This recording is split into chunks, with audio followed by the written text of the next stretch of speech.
نحمده ونصلي على رسوله الكريم أما بعد فأعوذ بالله من الشيطان الرجيم بسم الله الرحمن الرحيم إن الصفا والمروة من شعائر الله ومن حج البيت أو اعتمر فلا جناح عليه أن يطوف بهما ومن تطوع خيرا فإن الله شاكر عليم سبحان ربك رب العزة عما يصفون وسلام على المرسلين والحمد لله رب العالمين اللهم صل على سيدنا ومولانا محمد وعلى آل سيدنا ومولانا محمد وعلى آله وأصحابه أجمعين معزز سامعین، گزشتہ اسباق میں تحویل قبلہ سے متعلق جو اعتراضات تھے ان کے جوابات ہوئے۔ آج کے سبق میں ایک دوسرا شبہ اور اس کا جواب ہے۔ شبہ یہ تھا کہ صفا اور مروہ بیت اللہ کے قریب یہ دو پہاڑیاں ہیں، اور زمانے جہالت میں مشرکین نے ان پر دو بت رکھ دیے تھے۔ ایک بت کا نام تھا اصاف اور دوسرے کا نائلہ۔ ایک کو صفا پر رکھا اور دوسرے کو مروہ پر رکھا، اور ان کی پوجا پاٹ اور عبادت ہوا کرتی تھی۔ اسلام جب آیا اور بت پرستی کی مذمت ہوئی، اب مسلمانوں کے دلوں میں بت پرستی کی نفرت آئی، لیکن جب بھی عمرہ کرتے یا حج کرتے صفا مروہ کی سعی تو اسی طرح اسلام میں تھی، تو مسلمانوں کے دلوں میں یہ اشکال اور سوال پیدا ہوا، اور بعض غیر مسلموں کی طرف سے طعنہ بھی ملا، ادھر بت پرستی سے منع کرتے ہو اور ادھر صفا اور مروہ کے چکر اسی طرح لگاتے ہو جیسے زمانے جہالت میں لوگ لگاتے تھے۔ مسلمانوں کے دلوں میں بھی شبہ پیدا ہوا کہ یہاں تو بت خانہ تھا تو ہم بھی اب اسی طرح چکر لگا رہے ہیں۔ اس کا جواب یہ دیا کہ بت اگر مشرکین نے رکھے تھے تو ان کی جہالت ہے، ورنہ صفا مروہ تو اللہ کی قدرت کی نشانیاں پہلے سے تھیں اور اب بھی ہیں۔ اب بت تو بیت اللہ کے اندر بھی رکھے تھے کہ بندہ ادھر کعبہ میں بھی نہ جائے۔ کسی نے اگر غلطی کی ہے تو وہ غلطی اس کی ذات تک ہے، ورنہ صفا اور مروہ تو اللہ تعالیٰ کی وحدانیت کی نشانیاں ہیں اور توحید کی گواہی دینے والی پہاڑیاں ہیں، اور ایک تاریخ ہے ان کی۔ یہ جو اصاف اور نائلہ تھے، ان کے بارے میں یہ خبر بھی ہے کہ دو شخص تھے، ایک مرد اور ایک عورت۔ انہوں نے نعوذ باللہ بیت اللہ کے اندر بدکاری کی، اور اس بدکاری کی سزا کے طور پہ عبرت کے لیے اللہ نے ان کو پتھر بنا دیے، اور ان کے پتھروں کو عبرت کے لیے لوگوں نے صفا اور مروہ پہ رکھا تاکہ لوگ ان کو دیکھیں اور عبرت حاصل کریں جنہوں نے حرم کے اندر یہ حرکت کی ہے ان کی حالت کیا ہو گئی ہے۔ کچھ عرصہ تو لوگ عبرت حاصل کرتے رہے، اور کچھ عرصے کے بعد لوگوں نے ان کی پوجا پاٹ شروع کر دی۔ یہ حالات ہیں لوگوں کے، اور شرک کے اڈے کس طرح قائم ہوتے ہیں اس سے آپ یہ بھی اندازہ فرما لیں۔ اگر آپ آگے آتے ہیں اپنی جگہ خالی پڑی ہوتی ہے، پیچھے لوگ دور دور بیٹھے اٹھے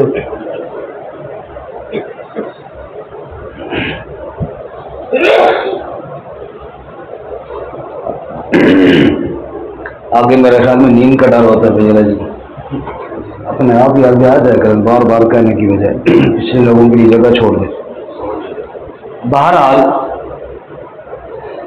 ابتداً تو لوگوں نے ان کو عبرت کی نگاہ سے دیکھنا شروع کیا، رفتہ رفتہ ان کی پوجا پاٹ شروع ہو، یہ لوگوں کے مشکل کشا بن گئے۔ اور لوگ ان سے آجتے مانگتے، مدد مانگتے. پتہ نہیں اب کہنا چاہیے یا نہیں کہنا چاہیے. جیسے ہمارے یہاں کئی دربار ایسے بنے ہوئے، شروع میں جناب وہ انہیں سچا پیار کیتا ہے جی. پہلے تو یہ بات تھی نا، انہوں نے گڑبڑ کی، اور آج کیا جی سچا پیار کیا تھا. یہ کون سا سچا پیار ہے بھائی؟ ایک غیر محرم عورت کے ساتھ پیار ہو رہا ہے، وہ جناب وہاں منتیں مانی جا رہی ہیں اور وہاں جناب قسمتیں بدلی جا رہی ہیں. تو یہ وہی ترتیب ہے جو آج تک چلی آ رہی ہے. اللہ کے بندے انہوں نے جو کیا تھا وہ تو کیا تھا، ہمیں ان سے مانگنے کا کس نے کہا ہے بھائی؟ چلو انہوں نے سچا ہی پیار کیا، صحیح، ہمیں کیا ملے گا اس سے؟ بہرحال یہ پرانی روش چلی آ رہی ہے. اللہ ہمیں شرک سے محفوظ فرمائے. صفا اور مروہ یہ دو پہاڑیاں ہیں، اب تو ان کے صرف نشانات ہی رہ گئے ہیں. پہلے بڑی پہاڑیاں تھیں اور ان کی بڑی تاریخ ہے. یہی وہ پہاڑی ہے جن کے اوپر اماں حاجرہ علیہ السلام نے چکر لگائے تھے جب حضرت ابراہیم علیہ السلام اپنی اہلیہ اور اپنے ننھے بیٹے اسماعیل علیہ السلام کو چھوڑ کر گئے تھے. تو اسماعیل علیہ السلام ابھی چھوٹے بھی تھے اور پانی وغیرہ بھی ختم ہو گیا. تھوڑی سی کھجوری تھے اماں جی کے پاس، وہ بھی ختم ہو گئی، پانی بھی ختم ہو گیا. مشکیزے میں پانی تھا، کب تک چلتا؟ آخر اس نے ختم ہی ہونا تھا. اور یہ خشک پتھر تھے، اس کے علاوہ نہ کوئی سبزہ تھا، نہ کوئی پانی کا نام و نشان تھا. تو اماں جی پریشان ہوئی اور اتنی ہمت بھی نہ ہوئی کہ بچے کو اٹھا کے دوڑیں، کیونکہ کمزوری اور نکاہت ہو گئی. تو بچے کو ادھر لٹایا اور خود کبھی صفا پہ چڑھتی اور کبھی مروہ پہ چڑھتی. اوپر چڑھ کے دیکھوں کہیں سے کوئی بندہ نظر آئے، کوئی پانی کا گھونٹ مل جائے، کہیں سے کوئی نشان مل جائے. اس کیفیت میں جو اماں جی نے چکر لگائے وہ 7 تھے. صفا سے مروہ پہ گئیں، مروہ سے صفا پہ آئیں. وہ جو درمیان والی جگہ تھی جس کو آج کل میلین اخضرین کہتے ہیں، سبز لائٹیں لگی ہیں، یہاں پہ ذرا تیز دوڑتی تھی تاکہ جلدی پہنچ جاؤں اوپر. بس یہ ادا اللہ کو ایسی پسند آئی کہ آج تک لوگ وہاں صفا مروہ پہ چکر لگا رہے ہیں اور قیامت تک لگاتے رہیں گے انشاءاللہ. فرمایا اگر کسی نے بت رکھے تھے اور کسی نے یہاں پہ بت پرستی کی ہے تو اس کی حماقت ہے کہ اتنی اہم جگہ پہ اس نے بت پرستی کی ہے. یہاں تو موحدہ اماں حاجرہ نے چکر لگائے تھے. یہ تو ان کی یاد میں ہے جو توحید کے علم بردار تھے حضرت ابراہیم علیہ السلام اور ان کی اہلیہ حضرت حاجرہ علیہ السلام جو توحید کی علم بردار تھی. یہاں پہ انہوں نے چکر لگائے تھے. یہ چکر تو ان کی یاد میں ہے، نہ کہ اصاف اور نائلہ کے بتوں کی یاد میں ہے. تو بتوں کے ساتھ مسلمانوں کا کوئی تعلق نہیں ہے. باقی یہ پہاڑیاں اللہ کی قدرت کی نشانیاں ہیں کہ کیسے اماں جی نے چکر لگائے تھے اور کیسے پھر پانی کا چشمہ پھوٹا. اور جہاں پر جو بھی مسلمان چکر لگائے گا اس کے ذہن میں وہ واقعہ آنا چاہیے کہ یہاں پہ اماں حاجرہ نے چکر لگائے اور پھر اللہ کی قدرت ظاہر ہوئی اور پانی کا چشمہ پھوٹ پڑا. رسول اللہ صلی اللہ علیہ وسلم نے ارشاد فرمایا، اللہ تعالیٰ رحم فرمائے اسماعیل پر، یعنی حضرت حاجرہ علیہ السلام پر، کہ جب وہ اسماعیل علیہ السلام ایڑیاں رگڑ رہے تھے تو ان کی ایڑیوں کے نیچے سے جو زمزم کا چشمہ جاری ہوا، پانی کا چشمہ جاری ہوا. اماں جی نے پتھروں کے ساتھ منڈیر بنائی اور کہا زمزم ٹھہر جا، تھم جا، رک جا. فرمایا اگر اماں حاجرہ وہ منڈیر نہ بناتی اور پانی کو وہاں نہ روکتی تو پانی پھیل جانا تھا پوری دنیا میں اور اس پانی نے کبھی ختم نہیں ہونا تھا. اللہ تعالیٰ نے ان کو یہ بصیرت عطا فرمائی کہ انہوں نے اس پانی کو ایک محدود کر دیا، اور محدود ہے اور ختم نہ ہوا ہے اور نہ ہوگا انشاءاللہ. اللہ نے اس پانی میں ایسی برکت عطا فرمائی. علماء فرماتے زمزم کا پانی اس کے اندر 3 برکتیں ہیں. کتنی جی؟ اسماعیل علیہ السلام کی ایڑی نمبر 1، جبرائیل علیہ السلام کا پر نمبر 2، انہوں نے پر مارا تو وہاں سے چشمہ پھوٹا. اور نمبر 3 رسول اللہ صلی اللہ علیہ وسلم نے زمزم کا پانی پیا. صحابہ کرام لپکے کہ آپ کا بچا ہوا پانی ہم پیے. ظاہر بات ہے زمزم ہی بڑی برکت والا ہے، لیکن رسول اللہ کا جو جھوٹا ہے وہ اس سے کہیں زیادہ برکت والا ہے. اب زمزم بھی ہو اور رحمت کائنات صلی اللہ علیہ وسلم کا بچا ہوا بھی ہو. اب ہر بندے کی خواہش مجھے ملے تاکہ میں پیوں. میرے نبی پر اللہ تعالیٰ کی رحمتیں ہوں، آپ نے وہ پانی زمزم کے کنویں میں ڈال دیا اور ارشاد فرمایا تم چاہتے ہو کہ میرا بچا ہوا پانی پیو، بعد میں میرے جو امتی آئیں گے ان کا بھی تو دل چاہے گا نا ہم بھی نبی پاک کا بچا ہوا پانی پئیں، حضور نے اس کے اندر ڈال دیا، قیامت تک آنے والا امتی میرا بچا ہوا پانی پیتا رہے گا۔ تو تین برکتیں ہو گئی ہیں، برکت کی چیزیں ہو گئی، برکت تو اللہ کی طرف سے ہے لیکن ایڑی اسماعیل علیہ السلام کی، پر جبرائیل علیہ السلام کا، اور بچا ہوا پانی رسول اللہ صلی اللہ علیہ وسلم۔ اللہ تعالیٰ ہمیں نصیب فرمائے اور خوب زمزم پینے کی توفیق عطا فرمائے۔ قاری حبیب اللہ عابد صاحب کو آپ جانتے ہیں سارے حضرات، ہمارے ترلائی والے پراسر چوک والے، جب ہم حج پہ گئے تو قاری صاحب بھی ہم اکٹھے گئے تھے، قاری صاحب پانی کہتے جی پانی برکت والے زیادہ پینا چاہیے، چلو جی مقابلہ ہے کون زیادہ پیے گا۔ ماشاءاللہ قاری صاحب کو اللہ تعالیٰ مزید صحت عطا فرمائے، وہ تو 10 گلاس اکٹھے پی جاتے ہیں اور مجھ سے 5 تک بھی مشکل سے پہنچا جاتا ہے۔ جب پانی پی کے فارغ ہو نا اور قاری صاحب ہی جیت جائے تو قاری صاحب کہتے بس مومن زمزم زیادہ پیتا ہے، منافق زمزم کم پیتا ہے۔ یہ میرے لیے اور بڑا تانا ہو۔ اب ہماری واپسی جو پہلے ہوئی قاری صاحب کی بعد میں ہوئی، ہم پہلے آ گئے، قاری صاحب بعد میں تشریف لائے، تو جب قاری صاحب آئے تو میں ملنے کے لیے گیا نا، وہ زمزم چھوٹے گلاسوں میں دیتے ہیں، وہ گلاس لے کر جب آئے میں کہا استاد جی مومن زمزم پلاتا بھی زیادہ ہے، منافق زمزم تھوڑا پلاتا ہے، چلو زیادہ نہیں تو کہن لے آؤ پورا تاکہ کم از کم کچھ تو فرق ہو رہا ہے۔ کہتے نہیں وہ باتیں ادھر ختم ہو گئی ہیں، یہاں پہ یہی چلے گا۔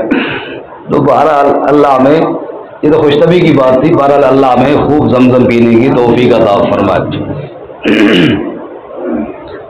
صفا کا ذکر آیا تو ایک تذکرہ اور بھی بہت ضروری ہے صفا کے تذکرے کے ساتھ، یہی وہ پہاڑی ہے جس پر میرے نبی صلی اللہ علیہ وسلم نے اعلان نبوت کیا تھا، یہ وہ پہاڑی ہے جس پر آپ صلی اللہ علیہ وسلم نے علی اعلان نبوت کا اعلان فرمایا تھا، ورنہ انفرادی دعوت تو تھی لیکن علی اعلان دعوت نہیں تھی۔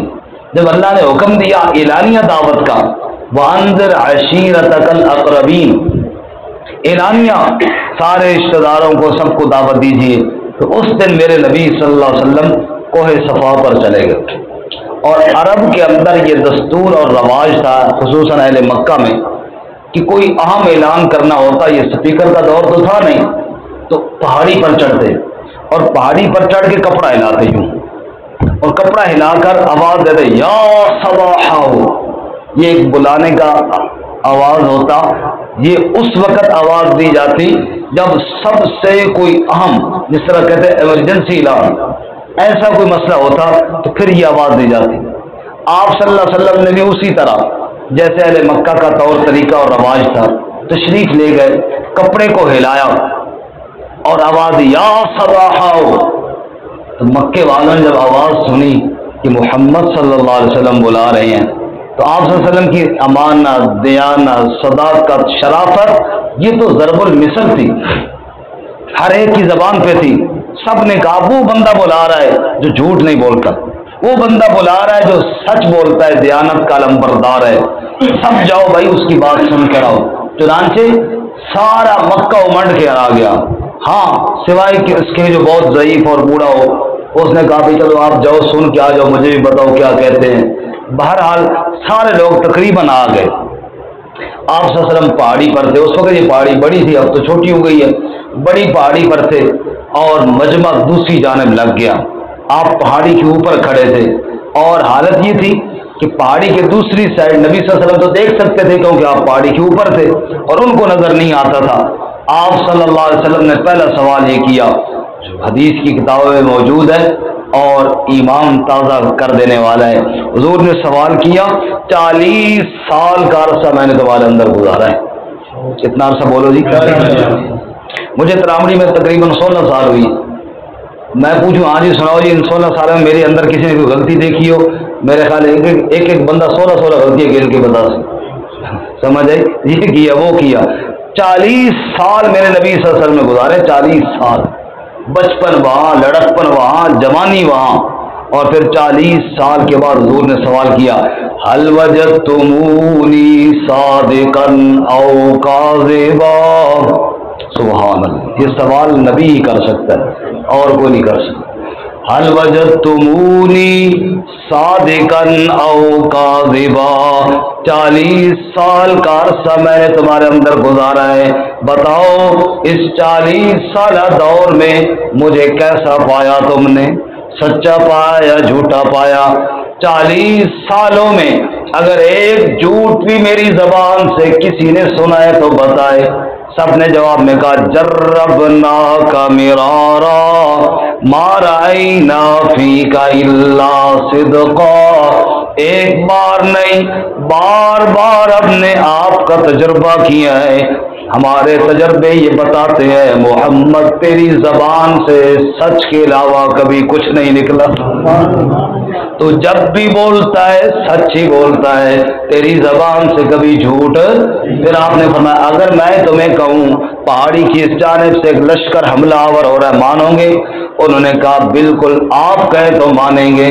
لشکر آتا، گرد و غبار اڑتی دکھائی دیتی، اونٹوں اور گھوڑوں کے ٹاپ سنائی دیتے، نہ کچھ دکھائی دے رہا ہے نہ کچھ سنائی دے رہا ہے، لیکن اگر آپ کہیں گے ہم اپنی آنکھوں کو جھٹلا دیں گے، تیری زبان کو کبھی نہیں جھٹلائیں گے۔ سبحان اللہ۔ پھر آپ نے فرمایا یا ایھا الناس، اوے لوگو اگر اتنا تمہیں میری زبان پہ یقین ہے، قولوا لا الہ الا اللہ، پھر کہو اس دھرتی پر عبادت کے لائق اللہ کے علاوہ اور، تفلحو، کہو گے تو کامیاب ہو جاؤ گے۔ کائنات کا سب سے بڑا سچ لا الہ الا اللہ، سب کی حاجتیں پوری کرنے والا، سب کی مشکل کشائی کرنے والا، سب کو روزی دینے والا، اولاد دینے والا، بگڑیاں بنانے والا صرف کون ہے؟ یہ کہو گے تو کامیاب ہو جاؤ گے، تفلحو، کامیاب ہو جاؤ گے۔ اچھا، اب یہ بات ہمیں تو معمولی لگتی ہے، ان کے سارے عقیدے کا رگڑا نکل گیا۔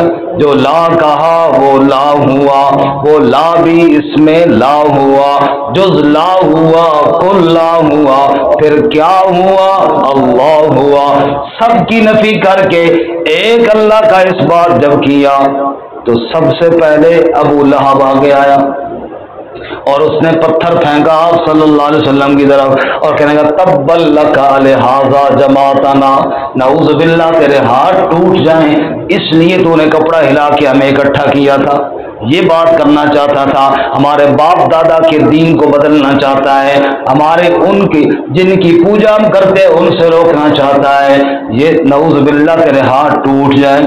یہ وہی ابو لہب تھا، کل آپ صلی اللہ علیہ وسلم کی پیدائش پہ خوشی منائی تھی، لیکن آج آپ کی دعوت سن کر پتھر پھینک رہا ہے۔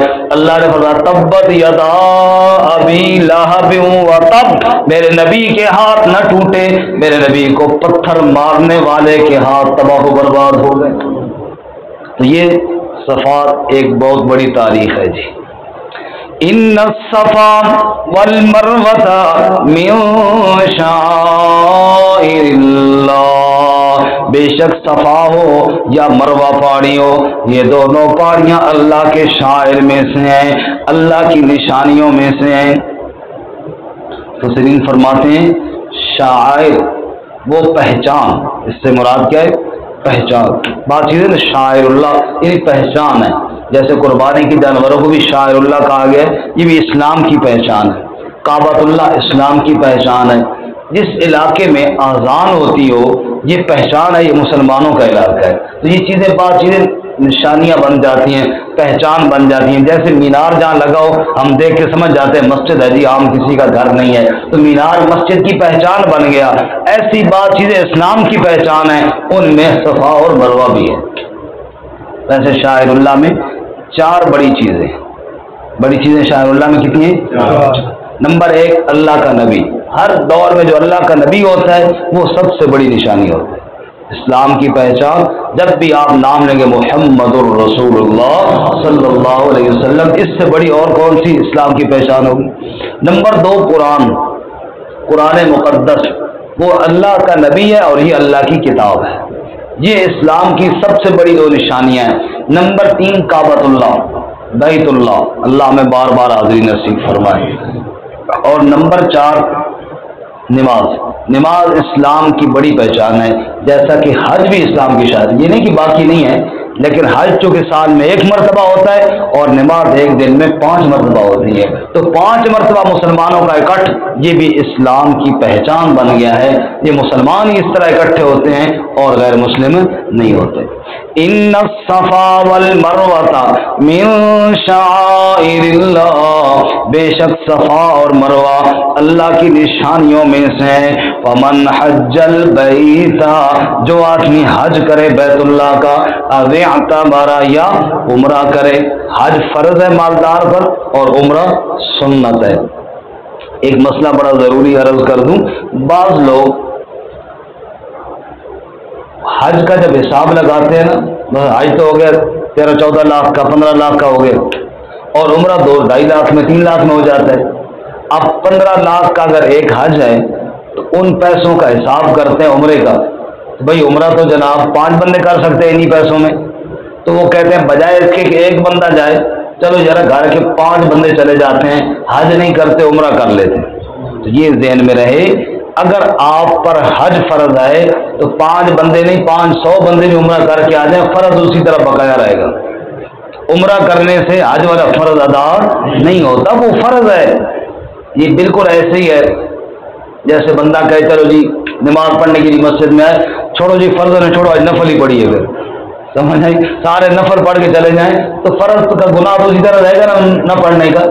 اس لیے اللہ عمرے کی توفیق بھی دے، بڑی اچھی بات ہے، لیکن فرض چھوڑ کر صرف عمرہ کرنا یہ ٹھیک ہے نہیں ہے، وہ اسی طرح فرض چھوڑنے کا گناہ ذمہ رہے گا۔ بہرحال فمن حج البیت، جو کوئی حج کرے بیت اللہ کا، او اعتمر، یا عمرہ کرے، فلا جناح علیہ ان یطوف بہما، پس کوئی گناہ نہیں اس پر اگر چکر لگائے صفا مروہ کے، اگر طواف کرے یعنی چکر لگائے صفا مروہ کے۔ یہ صفا مروہ کی سعی تو واجب ہے، قرآن کی ان الفاظ سے ظاہر ہوتا ہے کہ اگر کر لی تو حرج کوئی نہیں، فلا جناح علیہ، گناہ کوئی نہیں ہے، لازم نہیں ہے۔ یہ سوال ہوا اماں جی عائشہ صدیقہ رضی اللہ تعالیٰ عنہ سے، تو قرآن کے الفاظ سے تو یہ سمجھ میں آتی ہے کہ کر لی تو حرج کوئی نہیں، جبکہ ادھر لازم قرار دیتے ہیں، اس کی کیا وجہ ہے؟ اماں جی نے فرمایا لازم ہے، یہ سوال کے جواب میں آیا تھا، یہ آیت سوال کے جب یہ ذہن میں آیا تھا کہ یہاں تو بت پرستی ہوتی تھی، جہاں چکر لگایا تو گناہ ہوگا، تو اللہ نے اس کے جواب میں فرمایا کوئی گناہ نہیں، یہاں پہ چکر لگاؤ، تو یہ اس شبے کے جواب میں آیا تھا، اس لیے یہ لفظ ہے کہ کوئی گناہ نہیں ہے، ورنہ تو صفا مروہ کی صحیح لازم ہے، حج کا رکن ہے، یہ واجب ہے۔ اس لیے فرمایا وَمَن تَطَوَّعَ خَيْرًا، جو کوئی نیکی کرے، جو کوئی خوشی سے، تطوع کہتے ہیں خوشی سے کرنا، نفلی عبادت کو بھی تطوع کہتے ہیں کیونکہ یہ بھی انسان کی خوشی پر موقوف ہوتی ہے۔ اس لیے علماء نے لکھا ہے کہ نفل کے فضائل تو بیان کرنے چاہیے، لیکن خاص کسی موقع پر کسی کو یہ کہنا نہیں چاہیے کہ ابھی پڑھ۔